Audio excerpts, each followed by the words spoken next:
Welcome to Bella in Your Business. My name is Bella Vasta, and today I have got a very exciting guest for you. Her name is Voss, and she is an experienced junkie, and she wants to take us along with her, and boy, does she. She's been building an online audience for years, enticing them with engaging interviews on every topic imaginable. Honestly, this is truly a person that you can't stump her, and you can't not there's no topic that's off the table.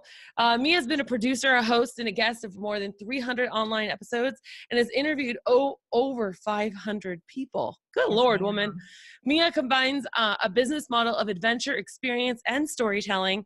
And with each day, she brings out the best in each experience, shows her audience who they need to know and where they need to be and what brands are for them. So I'm really excited about this, Mia, because I know you as like a person, and we met in Lima, Ohio, as we shared a stage, and I just love you as a person. But to be truthfully honest, I just know that you're incredible online, but I don't really exactly know what you do. So break it down for us.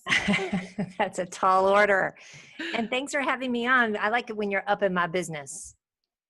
And that's I know you're a gal that can take it. In fact, you'll be joining us all in 2 weeks here in Arizona on our girls' retreat. Yes, we're calling it the Seven Queens Retreat, which speaking of working with brands and so forth, I am going to be driving a shiny new Toyota Sequoia and seeing how many of these queens exactly I can fit into that car. With or without our tiaras? Yeah, that's another one. That might be for the luggage compartment. I'm just saying. I have to take a few of those off. But, segueing into that, that's exactly what I do is I actually represent women over 40. I am 50 plus, but I represent women over 40. Women make 85% of the buying decisions, whether it's their money or not. And that's overall buying decisions. Yeah. And that is something that I'm finding that a lot of brands aren't paying attention to. That's literally leaving money on the table and then leaving a huge amount of the population feeling alienated about their voice. Yeah. I like that. So how I do that is as a travel writer, I work with different brands. I just came back from a 3-week trip with Colette Travel, and they do guided travel.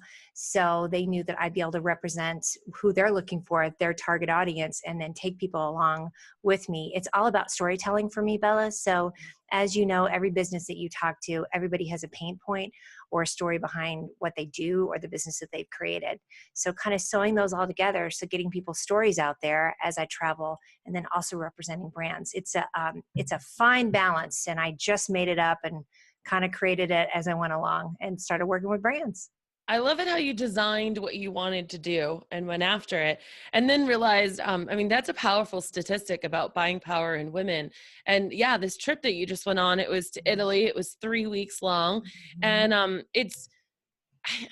we've had people on the show before talking about storytelling, but I think people always stop themselves and they say, I'm not a storyteller. I'm a dog walker. I'm a pet sitter. And they don't realize that the one thing that storytelling helps with, Mia, right, is like not having to be that sleazy salesperson. Because if you're just telling stories all day long, people are really attracted to you and interested in you. So how do you use that storytelling? Give us an example of how you use the storytelling when you were just recently in Italy. Sure. I mean, what was great is I stayed in a lot of different locations. So we pretty much traveled from Rome all the way up to Lake Como and Milan, and that whole way. Yet, the first thing about being a traveler is, the first rule of thumb I made up was I never make any requests about what I want to eat. I eat and drink exactly what they tell me to in that region. And especially because you think about Italy, they're one of the first farm to table groups. You know what I mean? They made it up. That's where it came from. Right. So when you think about the grapes that are grown in that region, the food that's grown in that, the cattle that's raised in that, the cheese that's made with the cattle, like that all is this wonderful literal ecosystem. So that's a story in and of itself. Probably one of the most fun ones is I went to a agricultural high school. And that was part of the tour. And they had this little couple, Giuseppe and Juliet, his wife, right? And they'd been making Parmesan cheese in Parma for 40 years. And they taught at this agricultural high school. First of all, couldn't understand a word they said. They had to get translated. But it was just delightful, like their Yeah. story of why they're still teaching, why they're still, every day getting up, and, we got to watch that process. So, Yeah. that shares that story with other people. That is so cool. That's It so was cool. neat. And where else have this travel taken you? And how did you overcome these doubts in your head? Like, I can't do Oh, this, or how can I manifest this life that I want? Because I know you're big on that. I am. That's why we're friends. We like the woo woo. The woo woo combined with business acumen. I mean, you cannot go wrong with that. And then you combine that with, using your inner voice and your gut and trusting your judgment on that. It really helps a lot. For me, it was a very slow burn because I had been doing all these shows on Google Plus back in the day. So I was, hosting this show, and I get to speak to all these different people. And then I got the inspiration I thought I really want to go to Italy for my 50th birthday. I thought that was a Hmm. big thing. And I kind of got this, how you get these inspirations in the shower? Oh yeah. Everybody has their place where it's the Yeah. quiet spot. And I literally got kind of the message from my sort of higher powers of like, instead of trying to figure out how I can make more money just to go, I Uh-huh. thought, how can I use what I do already to go and showcase them? So I started calling up a lot of these hotels and resorts and saying, hey, this is who I represent. I want to come there and do a story on you. And kind of just made that up and ended up, through talk about, relationships, spending 3 weeks in Italy in 2015, just traveling around and sharing, who I was. And then they'd get so excited because I was so excited. And then I was doing interviews. And so that was also a leap of faith as well. And then I just kept going. Let's transition a little over to consistency, because Mm. you have a lot of that in your life. Your regular wine show with your iguana on Fridays. Can you tell our audience about that, how that came about, and what that does for you, your business, your brand? Yes, yes. It's called Drinking with the Dragon, and I just was giggling when you even said it. So because I love live streaming and I love storytelling, but I do find that right now some of the third party apps that you can schedule live streaming for can be a little bit difficult.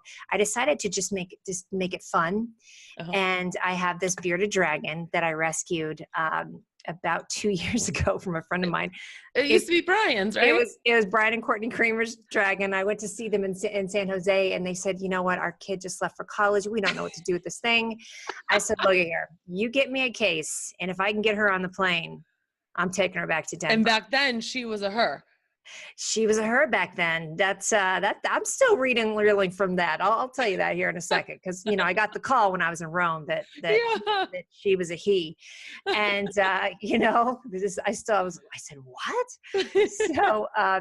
And it literally, I mean, your audience out there knows that storytelling through pets is amazing, and I storytell through my rescue Frenchie Gidget, and she's you can follow her, Gidget the Frenchie, on Instagram.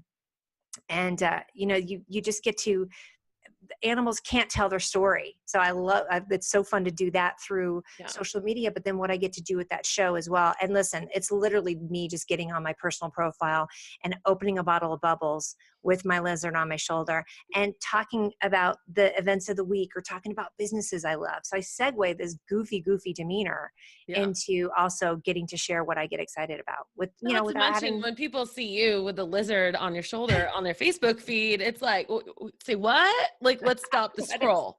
What is that? And the consistency of it too is, I feel like, builds a lot of trust in you and your brand, because you know that you're going to show up. Not to mention, Yes. from a personal development standpoint, not like you need it, but I'm thinking about our listeners, like, just getting on live and just being able Mhm. to like flow and talk and articulate and tell stories. Yes, You get that opportunity to just practice, practice, practice. And you do. eventually you just become so comfortable with it that it just really starts benefiting your company. It does. And then the more you practice it too, and I still do this, even like I did it even when I was in Italy, and said, drinking without the dragon, but then would Yeah. talk about the dragon. And then Bunquequi, the cat's over here, and he sort of shows up with the dragon a lot too, because he likes it, and Gidget the Frenchie, and they all are the same color scheme. It's very interesting how I somehow manage that. But I that's a perfect way to put it, because for your listeners out there, it's dropping the perfection. Yeah. And that's what I had to do with the Drinking with the Dragon, was just say, okay, it's not going to look perfect. I'm not worried about it. And perfection is the killer of creativity, as you know. Yes. But the more I do that now, what's nice is that I segue in with the show on Friday, but then I use Instagram stories to stay consistent as well, and then upload that. And then maybe I'll add in the cars that I represent, and just a constant flow of storytelling of this is what my life's about, but then promoting. But you're right, consistency is so key. And I have had friends that have done some really, really great ideas, and then they stop and I go, oh man, I was really looking forward to that from you. Yeah. Yeah. And Right. in our business, it's so easy. I mean, it could be, I was talking with Brian Fanzo a few episodes ago, and he was saying, you define the consistency. So Yes, for that's consistency right. for you, it's once a week. It might be consistent for someone else, just once a month or once a day, or not once Like an hour, Damien. but that could be if you're Right. crazy enough. Right. Right. So it's really truly up to you. It's just start something and keep doing it. Like keep doing it. People will show up. And people will look forward to that, and it will become a lot of fruitful content for you. It does. Can you tell me more about, because I'm just interested. I'm just going to talk like it's Get just it. you and me, So Yes, guys, you're all girl. along for the ride right now. I want to talk about two things. One, I want to talk about these cars that you just mentioned and how you got involved with that and how that plays a role in your business. And then I want to talk about self-doubt as a woman and all the things that we go through. So those are totally Absolutely. opposite ends, but that's what I love about you, is that you're so diverse that we can really go there. And you guys, this is a podcast today really just for your soul, and as a woman and as a business owner, That's right. So That's Mia, right. what Yes, say you? ma'am. Well, and guess what? I'm going to be able to loop those two together for you. So good. Yeah, you're like, yes, winning. So the car thing started about 4 years ago. So a lot of these car companies, what they do is they have a fleet that they allot out to different companies, PR companies, and just different distribution channels. And what they do is they save those out, or they parcel those out to media writers, to either car writers or lifestyle writers. And so about 4 years ago, I started doing this, gosh, almost 5. And what they do is the car company will give you a car for a week. And then they want you to just talk about your experience. So I wanted to make it way beyond just the traditional horsepower. In 1978, Ford made the different motor, but it was like, no, that's not me. Like, does it work? How does it work? Does it look good? Does it feel good? How to, what's your safety factor? And, it's kind of morphed into more of the female voice, because I will say, from a self-doubt perspective, I really didn't want it to be just sort of this vagina monologues thing of like, I'm only talking about female things. Sorry, that's the way I put it. And because my business is unisex, even though I represent women, my audience is 50-50 male, female. So I grappled a little bit with the voice on that for a while. And then in the last probably 2 years, I've really, really honed that down to including it in the storytelling. For instance, when I come and see you ladies, I reached out to them and said, hey, I'm going to be with a group of really, really neat friends and some influencers and all women, and I would like for them to experience this and talk about the car.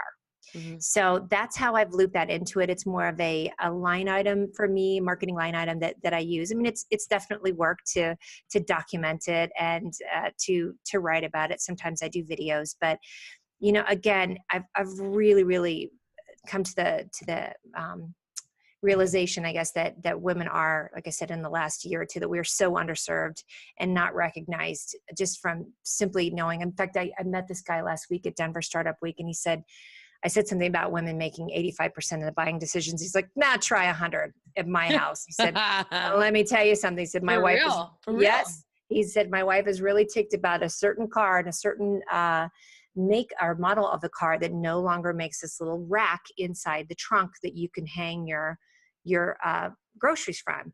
And she comes home, she says, case in point, she opens the trunk, groceries everywhere. So it's the really practical things like that. So that's how I live.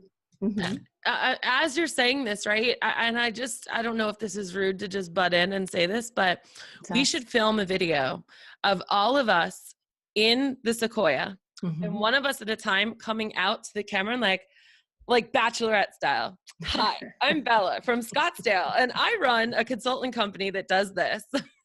Nice to meet you. And guess what? And you we know what we all can come do out. too? Yes, you were so on it. You guys, you're going to see this coming up because what's interesting too is we all represent something different. I'm a 53-year-old woman with no kids that Yeah. travels a lot, but my boyfriend has kids. And then I also do a lot of volunteering that requires schlepping around a lot of things. Yeah. Or your age with a young daughter. We've Yeah. got, we've got, oh my God, we have We have got every such a plethora demographic. of people. It's amazing. I It's a think it's great like going to idea. be like the Care Bear stare. Like we all have the different powers coming from us. Anyways, we can talk about that one later. I'm so No, excited. that You was guys are good. going to see a lot of content out there coming from this weekend, or And it's what's, only in 2 weekends. it This is, podcast will probably come out after it. and So you'll I might be able to see it. have to put into the show notes for you guys to see it. That's fantastic. And here's the good thing about it too. And I'll be really honest and upfront to segue into the self-doubt thing. Yeah. So I've had some struggles with getting the attention of some brands and some of the car companies to say, hey, share my things out, or they have certain events and they only invite a bunch of old white guys. And I'm like, people, come on. Like, and then some of them are these really fun things that are adventurous. And I'm like, do you think that women, do you think when you hit a certain age, you just stop having fun? Yeah. Because I drive a motorcycle, I drive stick shift. I want to get my happy self out there and have some fun. And so I've had a couple of battles with them to say, and it gave me some self-doubt of like, maybe I shouldn't be doing this. And then finally I've been like, well, forget that. FTS, as I like to say, you can use those letters for what you want. And I kind of come out stronger in the last month or two and said, I really, really want to put a face to this. So when I found out that we were getting the car for our trip, I was very, very excited to say, hey, we're here. We're not going anywhere. We're going to be even louder about what it is that we want, and that we want you to listen to our voice. Yeah. So that's awesome. So you asked a brand for what you wanted. I did. I did. What a novel idea. Now, Mia, have you been told no a bunch of times too? Just on the, no. Just in life, like in general. Just in life? Oh, yes. Yeah. Yes, like not necessarily with the car, but how do you deal as an entrepreneur? How have you dealt with it when you've been told no about something? What does that do for you? Does that excite you? Does it motivate you? Does it depress you? Does it? Depends on why it's no. Yeah. And how it's done. Sometimes the no, just by simply not getting an answer, is very frustrating. And I don't know anyone that isn't like, could you just tell me if you like it or not? I really want to know, because when you do get a no, and so that's what I'm going to encourage people out there as well, is do have the hard conversations of why you wouldn't want to do business with someone within reason, within a safety standpoint, of course, but just because then people can know how they want to do business with you later on, or how you want to have business done. Like, no, I don't want to do this because you came to me too soon. No, I don't want to do this. And so I have had no told to me, but maybe I didn't give them enough time, or they've already planned out their budget for the year. So there's a plethora of reasons. The hardest no is when you just, you know, they're just not that into you. But again, the just not that into you can help you so much. Do you guys remember the Sex and the City? Yes. Groundbreaking. Like, then stop worrying about why it is. Just go find the people that are into you. 100%. Yeah. So what's in the future for Mia Voss? Coming to you, I'm doing a keynote. As you know, Bella and I jumped on the stage together this year. And if you are watching, you can see Bella and I have matching bobbleheads. I don't know if hers is there. Mine's not near me, but yes. I'm bringing mine to Arizona, by the way, just so you know. Did you just feel like you made it after you got like your own bobblehead? I dropped the mic. I got nothing. How can I top this when I have my own bobblehead? I should start taking it with me. Lots of speaking engagements though this year. And then I'm actually planning out 2019. I just went to a big conference called TBEX and met up with people from Ireland, Korea, Sri Lanka, Czech Republic, and I'm speaking to them about bringing my presence out there. So stay tuned for what's coming up. That is so exciting. That'd be fun. Any final words or motivation or rah-rah for our audience that you have to offer, either as a pet mom or as a kick-ass business owner? Definitely, everybody has a story. And so think about what's unique about your brand. Even if it's the exact same, you're selling the exact same thing, you do the exact same thing, you have something unique about it. It's snowflake kind of thing. And I know it's cliched for a reason, but especially with pets. And I know from being in Colorado, my boyfriend has a CBD oil company. We care about our pets. We will out budget just to make sure our pets are taken care of. So absolutely. For sure. Yay. Mia Voss, Thank thank you you. so much for joining us on Thanks, honey. another episode of Bella in Your Business. You guys, if you liked this, please go ahead and subscribe, leave a comment, or your biggest takeaway wherever you found this. Mia and I would love to know what stood out to you on this episode. And I want to remind everybody, whenever life gets tough, remember to always keep jumping.